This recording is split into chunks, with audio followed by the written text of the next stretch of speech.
right, so today we are diving deep into this really fascinating tension. It's a contrast between status that's manufactured, visible and loud. The kind that screams for your attention. Exactly. And on the other side, power that is quiet, profound, and often deliberately hidden from view.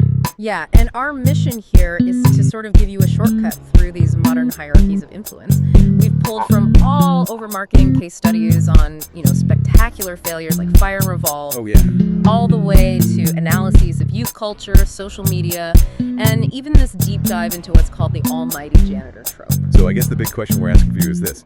In a world that is completely obsessed with public visibility, with those perfect feeds, what's the real source of power? And where does it actually live? Let's find out. Okay, so let's kick things off with, where else can you start but the festival world. Fire Festival is just the ultimate cautionary tale. It absolutely is. And what's so wild when you look at the sources isn't just the failure, it's the marketing. The initial marketing was breathtakingly successful. The promise was just pure fantasy, right?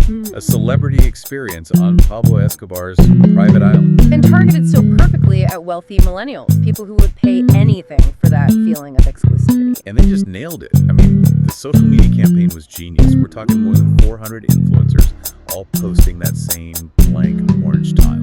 And the result, the sources show, was that it sold out in under 48 hours. That's not just marketing, that's like mass hypnosis. But the collapse shows the flip side of that, right? The same tool that built it up just tore it all down. Instantly. The second people landed and started posting pictures of those FEMA tents and wet mattresses, it was over. Social media became the wrecking ball. The fraud was just amplified immediately. Yeah, spectacle can't survive without substance. And that desire for prestige, it fuels the hierarchies you see at every festival. Look at Coachella. A regular ticket is what, $500? Right, but if you want VIP, you're looking at $1,000. Easy. Ultra in Miami is even more extreme. General admission is maybe $350, but VIP starts at over $1,200. So is it even worth that standard VIP pass? When we looked into it, the answer is often a hard no. At places like Bonnaroo or Gov Ball, the lines for regular folks they're fine, manageable. You're basically paying double just for a slightly shorter wait. You're buying the title. Exactly. You're buying the status, not the actual comfort. The sources say the only tiers that actually deliver are those, like platinum or icon passes. That's where you get real structural relief. Right, because you're not just paying for a shorter line, you're paying for what actually matters in a huge crowd in the middle of summer. Air-conditioned bathrooms. Air-conditioned bathrooms, which honestly are priceless. No lines, free food and drinks at some places. At Ultra or Arc, you get these elevated viewing decks. You're literally paying to be insulated from the chaos. And you saw this same thing implode again in 2022 with the Revolve Festival. People immediately called it a micro-fire fest. Yeah, it was this invite-only thing that was all about generating content for the brand. They used influence as currency. So they give creators, a couple $1,000 in free clothes? Right, just to wear and post. But again, zero logistics. The sources talked about influencers being stranded for hours in the heat, no water, no support, just full of chaos trying to get on a shuttle. It's unbelievable. These are the very people hired to project this image of effortless luxury, and they're stuck in this unsafe, disorganized mess. But here's the really messed up part. The sources show there was this immense pressure to lie about it. Influencers were scared of being blacklisted by Revolve if they posted anything negative. Wow. So they felt they had to keep up the highlight reel fantasy even while they were miserable just to protect their job. It shows you how fragile that whole system is. And that intense pressure to maintain a perfect image, it leads us right into the huge mental cost of chasing status, especially for younger people. Yeah, we're way past this being just harmless fun. This chase for likes, for virality, is driving some seriously risky behavior. We know the teenage brain is just wired for it. It is. They're drawn to these social media challenges, driven by peer pressure and this desire to, master their own impulsivity. But it's gone way too far. Oh, for sure. Think about the blackout challenge. It encourages kids to choke themselves until they pass out. That's literally starving your brain of oxygen. And it's been linked to serious brain damage, even death, especially in kids 12 and under. It's horrifying. Or the one chip challenge. People eating a chip coated in one of the world's hottest peppers. It's led to actual physical trauma injuries. Then you get the just bizarre stuff like the sleepy chicken challenge, cooking chicken in NyQuil. It sounds ridiculous, but it's a real overdose risk. They're performing danger for status points. And all of this is happening against a backdrop of these totally unrealistic beauty standards. Yeah. Reality TV, the Kardashians, Love Island, they're all selling this one very narrow, very expensive look. Flash clusters, lip fillers, that perfect dewy skin. Yeah, and the consequences are serious. We know the thin ideal can be deadly, but the research also links social media use directly to body dissatisfaction, to people considering cosmetic surgery. They call it Snapchat dysmorphia. And it's trickling down. The drunk elephant trend is seeing kids like 11 or 12 years old using these harsh adult-grade skincare products with retinol and peptides. Their skin can't handle it. Not at all. But they're desperate to get that curated, high-status look they see online. You know, it's fascinating. Studies actually confirm this link between celebrity worship and, well, real dysfunction. High levels of it correlate with things like maladaptive daydreaming and problematic internet use. It really becomes an escape. But to be fair, the sources also highlight the positive side. You have people like Selena Gomez, who uses her huge platform to talk openly about her bipolar disorder. She co-founded a mental wellness company. That's using status for good. And then you have Simone Biles. Her decision at the Tokyo Olympics to prioritize her mental health over performance, that was a game changer.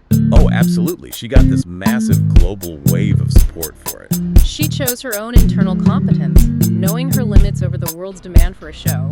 That's the ultimate subversion of status. And that moment, choosing your own well-being over the performance, brings us perfectly to our third segment. The idea of the almighty janitor. This is like the complete opposite of Fire Festival. It's the perfect encapsulation of hidden competence.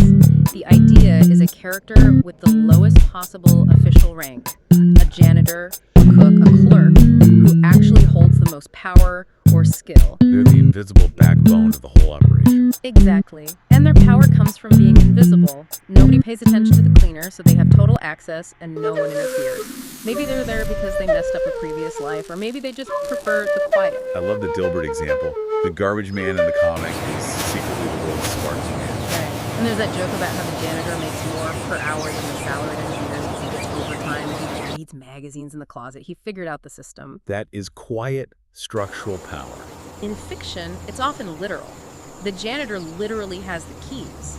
In the game Control, the janitor, Ati, seems to be a god who runs the whole secret government agency. How does he get everywhere? Well, the janitor always has the keys. Or you get the low-rank badass trope. Steven Seagal in Under Siege. He's a former Navy SEAL, but he's hiding out as a cook. Or Zatoichi, the blind master who's secretly the greatest swordsman alive. His low status is his armor. Okay, but wait, isn't this just, a romantic fantasy for people who feel powerless at their job? Does this actually work in the real world? That's the crucial question. And it's romanticized for sure, but political history shows us this is a very real, very effective power dynamic. Think about Joseph Stalin. When he was made general secretary in 1922, the other party leaders, like Trotsky, they saw it as a boring, low-status desk job. A paper pusher. So they totally catastrophically underestimated the position. Completely. Stalin used that role to control the entire party machine. He was in charge of all appointments, all the paperwork, all the personnel. He quietly put his loyalists everywhere. So when the power struggle started, after Lenin died, he already had a massive loyal power base built into the structure of the state. His rivals had the fancy titles, but he had the actual control. He was the ultimate almighty janitor. That's a perfect parallel to Fire. They had the marketing, but zero infrastructure. Stalin had a boring title, but controlled all the infrastructure. And you see it again with Deng Xiaoping, who ruled China as the top leader without ever holding the top official jobs. His power came from controlling the military and the party elders, not from a title. Even in science, right? Yeah. Einstein developed his theories while working as a patent clerk. A role that gave him the time and freedom to think without all the academic politics. And Michael Faraday, who basically invented the electric motor, he refused a knighthood. He refused to be president of the Royal Society. He just wanted to do the work. His authority came from his competence, not from any title the hierarchy could give him. So if we pull all of this together, we started with this spectacular high-status flameout, the orange tile disaster, and we've ended up with the quiet power of people operating outside the official ranks. Yeah, the common thread here is the total irrelevance of your position versus the absolute importance of your capability. Fire and Revolve prove that a flashy marketing push will just shatter if there's no substance underneath. And the almighty janitor proves the opposite. that real power flows from knowledge and access and competence, no matter what your job title is. So I think the takeaway for you as you listen to this is pretty powerful. You don't need the platinum pass or the huge influencer following to have influence. Right, sometimes the lowest rank gives you the best view of what's actually going on. Because, as the saying goes, nobody pays much attention to him. You get this unfiltered knowledge and the freedom to act without all the bureaucracy weighing you down. You know, speaking of spectacle and status, we came across that bizarre Burger King story. They created a menu in tribute to a performance artist, Peter Pawlenski. Yeah, the artist who is most famous for nailing his scrotum to red square. And Burger King's goal, they said, was to bring culture to the masses. Just think about that. The pure superficiality of fast food marketing, trying to absorb this incredibly shocking, low-status artistic act just to get attention. So what does that even mean? Is spectacle just only half of marketing? Or maybe it's a sign that the real power is the person who has to clean up the mess. I mean, when the fictional janitor we talked about was asked for his message to the world, he didn't give some grand speech. What did he say? He just said, clean up your own mess before you call it enlightenment. That quiet demand for accountability, I think that's the ultimate